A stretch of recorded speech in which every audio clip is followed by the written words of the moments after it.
Kabupaten Dogiai di Provinsi Papua Tengah. Sampai hari ini informasi yang saya dapatkan sebagai Direktur Eksekutif LP3PH Manokwari dan sebagai advokat dan PPLHAM, itu ada kurang lebih 9 bahkan mungkin sudah mencapai 10 orang warga sipil yang tertembak mati akibat ada informasi bahwa ada seorang anggota polisi yang ditemukan tewas. Informasinya masih simpang siur dan ini terjadi secara berentetan ya dalam 2-3 hari terakhir.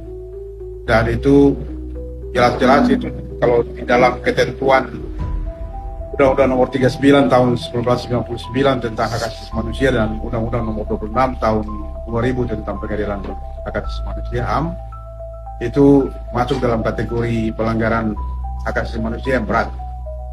Di dalam pasal 8 dan pasal 9 dari Undang-Undang 26 tahun 2000 itu jelas.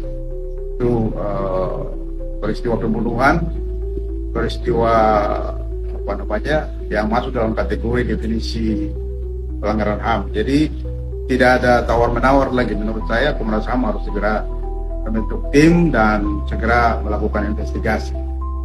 Jadi bahwa ada anggota polisi yang meninggal ya oke, itu silakan diinvestigasi sebagai kasus kriminal, bukan kasus pelanggaran HAM. Karena pelanggaran HAM itu prinsipnya itu pihak yang menjadi korban itu adalah warga sipil, dia tidak bersenjata.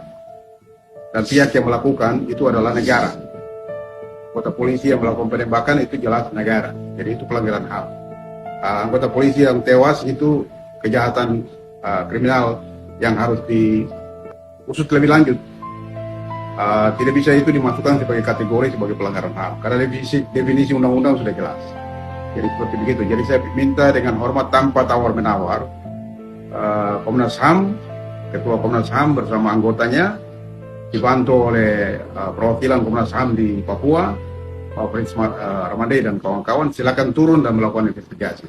Dan ruang harus dibuka, akses harus diberikan oleh kepolisian maupun TNI yang ada di Dogiai, supaya mereka bisa melakukan investigasi dan membawa kasus ini segera ke pengadilan HAM.